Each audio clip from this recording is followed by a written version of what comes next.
कभी आपने सोचा है कि दुनिया के सबसे महान मंदिरों में से एक, जहां भगवान खुद निवास करते हैं, जहां हर साल लाखों भक्त दर्शन के लिए आते हैं, वहीं भगवान की मूर्तियां अधूरी क्यों हैं?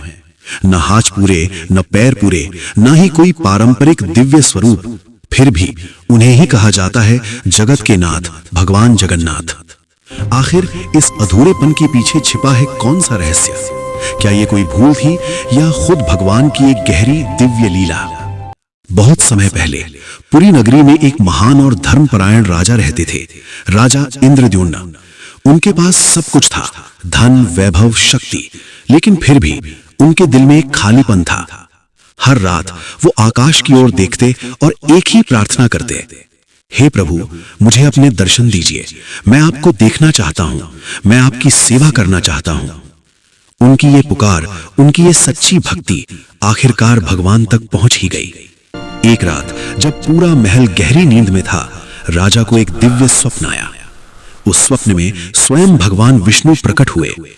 उनका तेज इतना दिव्य था कि राजा की आंखें झुक गईं। भगवान ने मुस्कुराकर कहा, हे इंद्रद्युम्न, तुम्हारी भक्ति से मैं प्रसन्न हूं।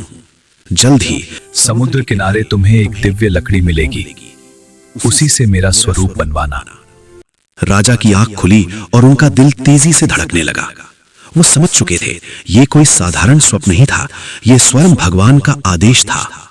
उन्होंने बिना देर किए अपने सेवकों को समुद्र तट पर भेजा और फिर जो हुआ वो किसी चमत्कार से कम नहीं था। समुद्र की लहरों के बीच एक विशाल लकड़ी का लट्ठा धीरे धीरे किनारे आ लगा।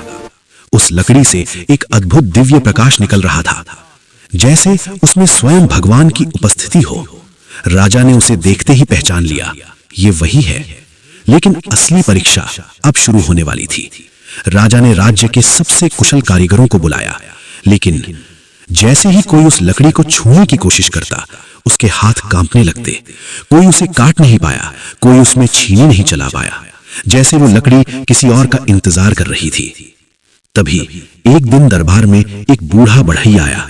साधारण कपड़े, झुका हुआ शरीर, लेकिन आंखों में एक अजीब सा आत्मविश्वास। उसने शांत स्वर में कहा, राजा, मैं इस लकड़ी से भगवान की मूर्ति बना सकता हूं। राजा चौंक गए। सच? बढ़ई बोला, हाँ, लेकिन एक शर्त है, जब तक मैं काम कर रहा हूं तब तक कोई भी दरवाजा नहीं खोलेगा। अगर किसी ने दरवाजा खोला तो मैं काम अधूरा छोड़ दूंगा। राजा ने बिना सोचे ये शर्त मान ली, क्योंकि उनके लिए भगवान का स्वरूप सबसे महत्वपूर्ण था।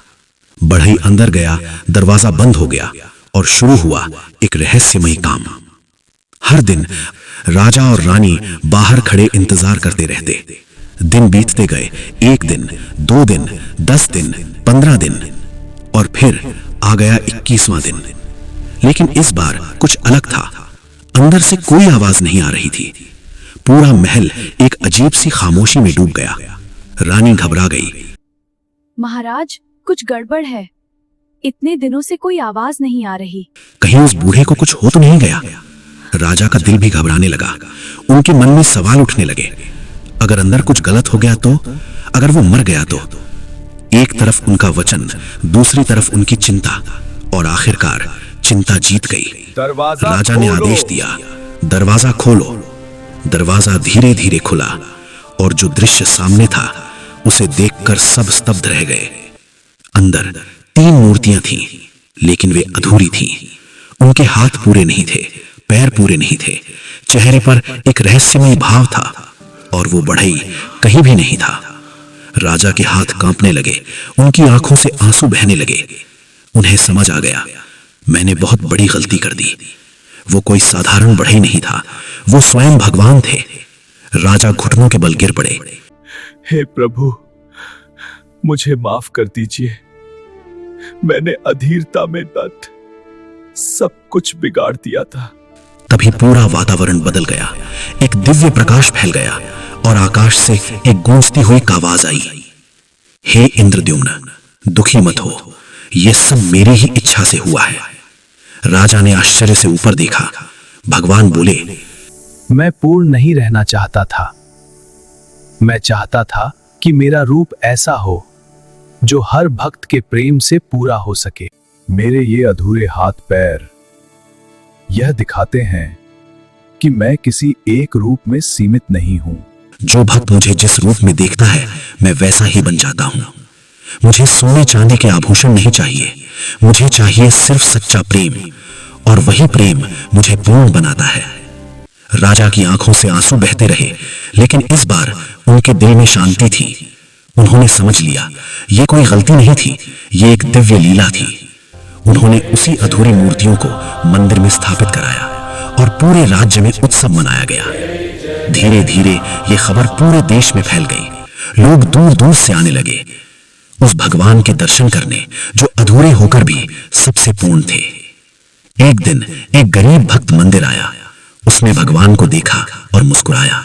उसकी आंखों में आंसू थे, लेकिन दिल में अटूट प्रेम। उसने हाथ जोड़कर कहा, प्रभु, आप अधूरे नहीं, मेरे दिल में पूरे हैं। और उस पल ऐसा लगा जैसे भगवान खुद मुस्कुरा रहे हों। आज भी पुरी के उस मंदिर में वही अधूरी मूर्तियां विराजमान हैं। लाखों लोग आते हैं उन्हें देखने, उन्हें महसूस करने। लेकिन सच तो ये है, भगवान को आपकी परफेक्ट पूजा नहीं चाहिए, उन्हें चाहिए आपका सच्चा दिल। इसलिए अगर कभी आपको लगे कि आप अधूरे हैं, तो याद रखिए भगवान भी अधूरे हैं, और शायद यही अधूरापन ही हमें भगवान के सबसे करीब ले जाता है। अगर आपको ये कहानी अच्छी लगी हो तो चैनल को सब्सक्राइब जरूर करें और वीडियो को शेयर करना ना भूलें।